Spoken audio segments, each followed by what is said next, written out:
Why don't you marry me? I'm a better match for you than that plain Emily, my sister said, draping her arm over my husband's shoulder and sidling up to him. At that moment, all the restraint I'd managed to hold on to crumbled. The tightly wound thread within me snapped, and I shouted, "Stop fooling around. You've always been like this." Then I lunged at my sister. As she toppled over, still caught in her awkward position, her wide eyes locked onto mine. A hush fell over the scene. This is the story of the chaotic end of my dreadful sister, and I reached. My name is Emily, and I am 27 years old. After graduating from the literature department of a state university, I've been working as a librarian at a public library. During my lunch break, I checked my smartphone and saw a message from my older sister, Michelle. "I'm going to use your blue sandals. They still look new, but that's fine, right?" I sighed, knowing she hadn't changed. Michelle had always been like this, even as kids. If I had something she wanted, she would quickly take it, get bored, and then toss it back to me. Despite being family, she was incredibly beautiful, adored by adults, and often likened to a French doll. She attended a prestigious private university on recommendation and even won a beauty pageant there. Now she uses her looks as a receptionist at a reputable company, living a life straight out of a fairy tale. In contrast, I am quite plain, with a typical American face. People often tell me, "Emily, you look like a traditional doll." Maybe it's my sister's constant bullying, but I've always been shy and introverted. While Michelle played with dolls, I would sit alone, quietly reading a book. But I was content with that, dreaming of a life surrounded by books. I worked hard toward that goal, and now I work as a librarian, a job I've always wanted. Processing checkouts, scanning barcodes, and finding books for library patrons is my daily routine. As I work, memories from high school often resurface. Attending the same school as Michelle was exhausting, constantly hearing comments like, "Is this what Michelle's sister is like?" My one solace was writing book reviews of my favorite books as part of the library committee's activities. While most high school students focus on clubs and relationships, I kept writing, hoping others would appreciate the charm of my favorite books, even if I knew no one would read them. However, there was one person who would eagerly devour my reviews and borrow the books I recommended one by one. This male student was a year ahead of me, and although we never spoke beyond the borrowing process due to my introverted nature, I remembered his name well from the library card. I often found myself wondering about him, how he was doing, if he still found joy in reading books. He was the one who ignited my passion for literature, the person who made me continue to cherish books. Then, one day, a marriage proposal arrived for my older sister, Michelle, at the age of 28. It was only natural for such discussions to arise. During a family gathering, Michelle dramatically tossed the blind date photos and the man's profile onto the table, startling me mid-meal. "What's he like?" my mother inquired. "He's just a chubby, nerdy-looking guy, currently working as a temp," Michelle replied disdainfully. "Why do I have to go on a blind date with him?" she grumbled. I couldn't help but interject, "Well, if you're not interested, just reject him." Michelle sighed, "But he's related to an executive at our client's company. I can't afford to offend him." Then a gleam crossed her face as she turned to me. "Oh, I know. Emily, why don't you go on the blind date instead?" I was taken aback by her suggestion. "What? Me?" I stammered. Michelle hastily continued, "You're quite the respectable nerd yourself, aren't you? You might hit it off with him. Since you're not exactly a knockout, he might be perfect for you. Please take my place this weekend." I hesitated, feeling uneasy about the idea. But I don't want to go either, and it would be dishonest to the other party. How could I explain going in your place? Michelle insisted. "It'll be fine as long as you go. Just don't embarrass me. Take the photos and profile." Reluctantly, I accepted the task, though I couldn't help but emit a surprised sound as I examined the materials. "Is there a problem?" Michelle asked, sensing my hesitation. "No, no problem at all." "Thank you, Michelle. I'll give it a shot," I replied, mustering a smile. Michelle grinned. "Ah, so you actually like that chubby nerd. Well, they're all yours now. Here's to the birth of the nerdy couple." Ignoring her teasing tone, I braced myself for the upcoming blind date, uncertain of what to expect. I continued to study the blind date photo and the man's profile. On the day of the blind date, I apologized to him for Michelle's abruptness and expressed my desire to go on the blind date with him instead. The man sitting across from me was indeed a little chubby and had a hint of a nerdy aura about him, but he looked exactly as I remembered. The man I was meeting with was none other than the one who used to borrow books after reading my reviews. He looked at me curiously and said, "Were you, by any chance, the librarian at our high school?" "Yes, that's me," I replied, recognizing him as well. From there, we immediately struck up a conversation about our high school days and our shared love of books, marking the beginning of my relationship with him. His name was Thomas, and he had been in the same class year as Michelle, though she seemed to have no memory of him. During one of our dates, Thomas told me, "Honestly, Emily, if Michelle had come instead of you, I would have turned her down. Her reputation precedes her, and not in a good way. However, knowing me, Michelle would have probably dismissed me first." "I'm truly sorry about my sister's past behavior," I said, "but I'm glad to reconnect with you, Thomas. I think you're wonderful. If you're self-conscious about your appearance, why don't we work on improving it together?" I suggested. "You're right," Thomas agreed. "I've been so focused on work that I've neglected exercise and my appearance. I'll make an effort so you won't be disappointed." "I'm glad to hear that," I reassured him. "But know that your appearance has never been an issue for me." Our conversations and dates flowed smoothly, fostering a genuine connection between us. I received a marriage proposal from Thomas, and we decided to tie the knot. My sister, who initially remarked that she had seen the fat guy's face before, did not attend the event. Nonetheless, our families gathered for the occasion, showering us with warmth and blessings. We found a new home and began building our life together. Then, on our wedding day, as we prepared to walk down the aisle, my sister couldn't resist mocking me. "Getting married in a church these days, so typical of plain old Emily. That dress makes you look like a classic American doll." I tried to brush off her comments, asking her to please refrain from negativity on such an important day. Thomas and his family soon arrived, and I greeted them warmly despite my sister's insults clouding my mood. When Thomas, dressed in a traditional suit, made his entrance, my sister let out a surprised "What?" It was no wonder she was taken aback. Thomas had worked diligently alongside me to transform his appearance, and he now looked strikingly handsome. Before the ceremony began, my sister leaned in and whispered, "He looks nothing like the photo from before."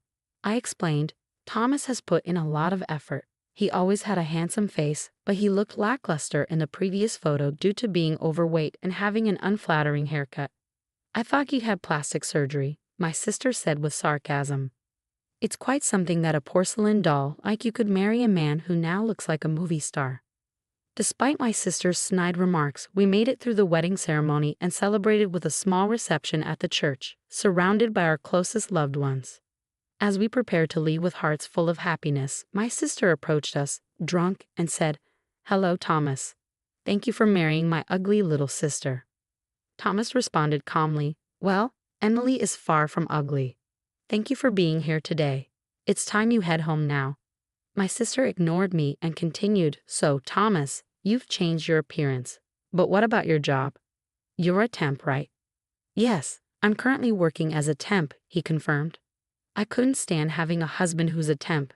I'm dating a startup CEO, and we might get married soon," my sister said smugly. "Congratulations," I said, but Thomas gently restrained me from saying more. "Thank you for coming today. Please take care on your way home," he added. My sister left after her final comment, and I turned to Thomas, apologizing for her behavior. He reassured me, "It's okay. People like her rarely change. But Emily, you've had a tough time with her. Let's focus on our happiness from now on." "Thank you, Thomas," I said, grateful for his support. And so began my married life with Thomas. In truth, he was working as a temp while pursuing his dream of becoming a novelist. His love for reading had grown after discovering my book reviews, which inspired his passion. In high school, I wrote book reviews that inspired Thomas to start writing himself.